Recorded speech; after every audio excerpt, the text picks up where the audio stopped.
Hey 49ers fans, I'm Thomas Mott. Welcome to Chat Sports, and today we have the latest 49ers news and rumors. Some really interesting post-draft reaction based on what GM John Lynch and, of course, head coach Kyle Shanahan had to think and were thinking about whenever they were taking players and making phone calls. Also some trade news as well. There's really good stuff in today. I'm very excited. Let's start with Brandon Aiyuk versus CeeDee Lamb. So, the 49ers, we know, passed on CeeDee Lamb at number 14 overall for Javon Kinlaw. They then traded back up They were still in the first round. They traded up to number 25 and took Brandon Aiyuk at number 25 overall. And I said a lot before the draft, CeeDee Lamb's the best receiver. If he's available, the 49ers should take him, and then they didn't. So, I've been kind of thinking about, okay, if they wanted CeeDee Lamb, could they have gotten him instead of Brandon Aiyuk? Was Brandon Aiyuk better? Did they like Aiyuk, or did they want CeeDee Lamb? GM John Lynch answered all of these questions. He talked about how Lamb and Aiyuk were basically 1A and 1B for the 49ers. Quote, he and CeeDee Lamb, that's Aiyuk and CeeDee Lamb, were our two highest rated receivers at the end of the day,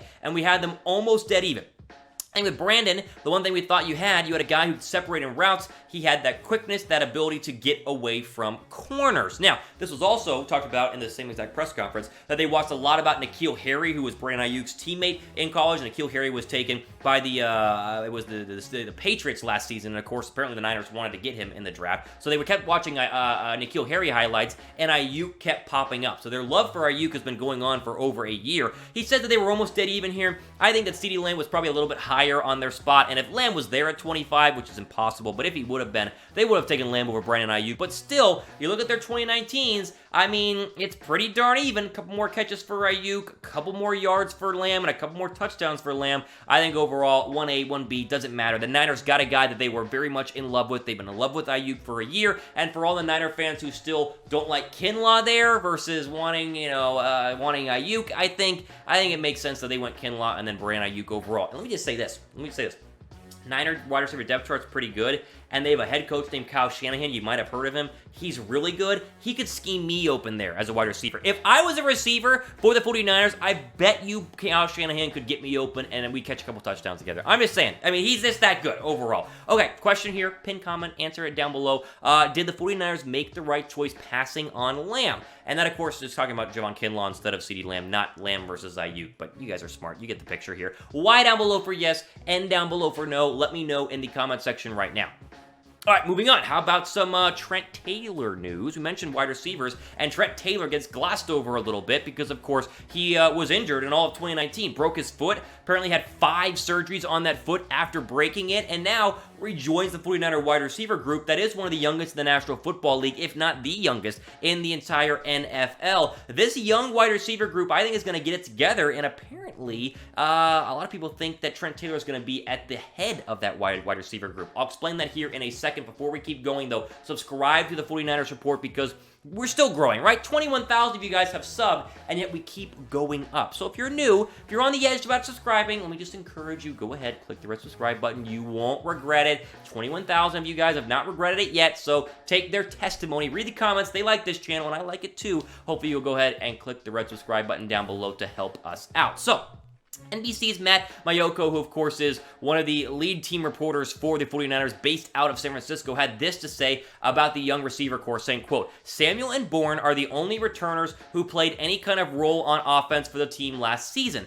but the 49ers expect big things from Taylor, a slot receiver, and Hurd, who Lynch said is back to working out and is on pace to make an impact this season. Big things from Trent Taylor, who of course is a slot receiver. Now, the last time Trent Taylor was on the football field was 2 years ago and didn't do much. 26 catches, 215 yards, 1 touchdown. But apparently, a lot of 49er fans, a lot of 49er writers, and probably GM John Lynch and Kyle Shanahan think that Taylor is going to have a big impact on the field. I think it's going to be a lot of like round robin for the 49ers in terms of this depth chart, in terms of players catching passes and catching the football. It's not going to be, oh, the Deebo Samuel show or, oh, the Brandon Aiyuk show. I think it's going to be a mixture of all of them. I think they're all going to have 500-plus yards receiving, 3-plus touchdowns. I think overall, it's not just Taylor, it's Hurd, it's everybody. And I'm a believer that this is going to be a very good wide receiver core. It's a lot better. Let me just say this. The 49ers' current wide receiver core is leagues better than where it was last year. And I still made the Super Bowl and had a 10-point lead. Okay, how about that? They still made the Super Bowl with the current wide receiver squad they had last year, but it's like four or five times better this year. I'm very excited overall about the 49ers wide receiver group and about Trent Taylor. Over under 4 touchdowns, though, for Trent Taylor this year. Again, he didn't have any last year. He had 1 in 2018. Over under 4. What do you guys think? Let me know in the comment section down below. Now, we're going to talk about some 49er jerseys you can get right now because the rookie jerseys are technically available at chatsports.com/49ers jersey, the place to go ahead and pick one of them up. So you get a new Aiyuk jersey, get a Javon Kinlaw jersey, maybe Trent Williams, I should say. Trent Taylor, he's probably not on there, but you can go ahead and get a custom jersey as well. So if you have not have a 49er jersey, which I think every fan should have a jersey, then go ahead and go down below in the description box, chatsports.com/49ers1, and you can go ahead and pick up jerseys there. That link will take you to the rookie jerseys, but there are more jerseys throughout the website. They're all authentic. They're all real Nike stuff. This isn't that, horrible knockoff China brand that is like the wrong color and the wrong font. It's all real. It's all authentic, and you'll find it there at chatsports.com/49ers1. Okay. I mentioned trade news. I'll give you trade news. Dante Pettis could be a trade potential target for the 49ers because the 49er wide receiver room is so crowded and Dante Pettis was like invisible on offense last year and did absolutely nothing. And so ESPN apparently thinks that Pettis could be traded. Now, I did a video a couple days ago mentioning how I think Pettis is probably going to be cut, not traded. I mean, I don't know what you're going to get for him, but I can see Dante Pettis being cut when this is all over in terms of what the 49ers are going to do at the wide receiver core. But let me just go ahead and ask you guys this before I get you into the ESPN quote. Would you trade Pettis for like a 5th? Like, if someone offered a 5th round draft pick for Dante Pettis right now, would you do it? Now, a lot of potential for Pettis. Still a lot of skill sets, but would you trade him for a 5th? I would. What do you guys think? Let me know in the comment section. And this all stems, of course, from ESPN and this quote when asked about Dante Pettis saying, quote, Pettis fell out of favor with Kyle Shanahan last season, so he might be the odd man out.